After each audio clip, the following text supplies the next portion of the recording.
Assalamualaikum warahmatullahi wabarakatuh. Perkenalkan, nama saya Asmaul Husna.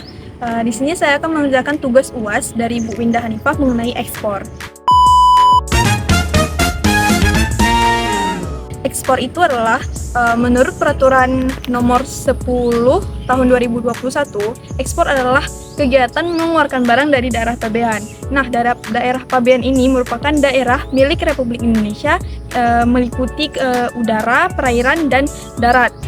Secara singkatnya, ekspor itu merupakan kegiatan mengeluarkan barang ke luar negeri, dan orang atau jasa yang mengeluarkan barang tersebut disebut eksportir. Untuk jenis-jenis ekspornya sendiri, di Indonesia terbagi menjadi dua. Yang pertama adalah ekspor migas dan ekspor non-migas.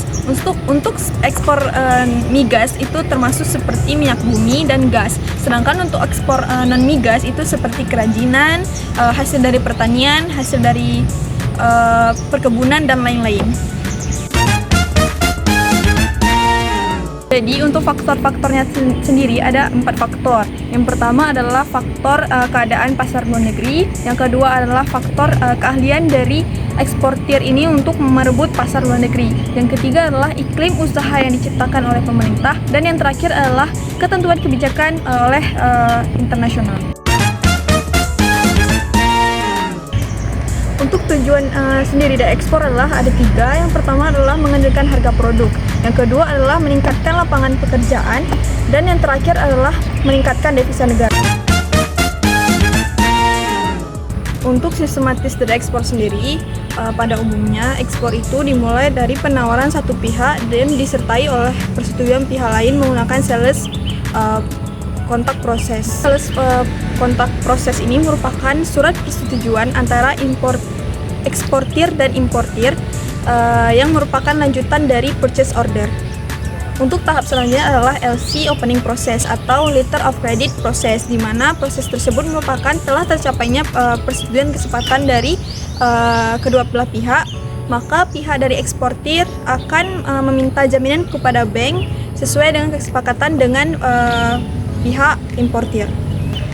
Untuk tahap selanjutnya adalah tentang cargo shipment process, di mana dalam proses ini eksportir akan mengirimkan barang atau jasa ke tempat atau ke negara yang sudah disetujui oleh importir. Untuk tahap terakhir adalah shipping document negotiation process, di mana di tahap ini barang yang sudah diantar atau dikirim oleh eksportir akan sudah diterima oleh importir. Dan untuk pengambilan uang, eksportir harus melakukan 3 tahap tersebut.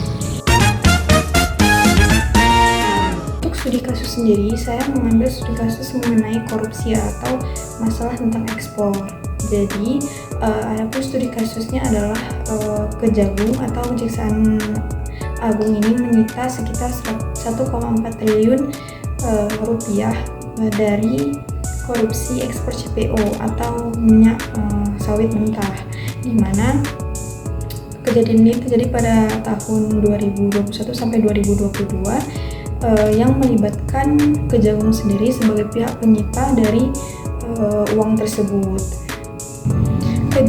Kejadian ini pastinya akan sangat merugikan negara, di mana kerugian negara itu mencapai 1,4 triliun rupiah. Itu dimulai dari tahun 2021 sampai 2022. Kenapa studi kasus ini relevan? Karena kita tahu bahwa ekspor ini salah satu hal yang dapat meningkatkan ekonomi negara, di mana salah satu manfaatnya adalah meningkatkan devisa negara. Oleh karena itu, ekspor ini sangat dibutuhkan oleh suatu negara untuk meningkatkan banyaknya mata uang asing di dalam negara sehingga meningkatkan devisa. Adapun pelanggaran atau hukum yang didapatkan oleh pelaku adalah pada saat ini kasus tersebut masih dalam masih dalam tahap penyidikan. Untuk simpulannya sendiri, jadi kita tahu bahwa ekspor merupakan suatu kegiatan yang dilakukan untuk antar atau menjualkan barang ke luar negeri. Biasanya ekspor disebut dengan eksportir. Ekspor ini sangat bermanfaat bagi suatu negara, salah satunya untuk meningkatkan pasar di luar negeri dan juga untuk meningkatkan devisa negara. Untuk rekomendasinya adalah untuk mencegah hal-hal seperti korupsi dan permasalahan ekspor lainnya, saya merekomendasikan untuk lebih melakukan pemeriksaan terhadap eksportir dan juga barang-barang yang diekspor, sehingga permasalahan seperti korupsi, permasalahan tentang apa atau jenis barang yang akan dikeluarkan ke luar negeri itu dapat terselesaikan. Sekian dari video saya.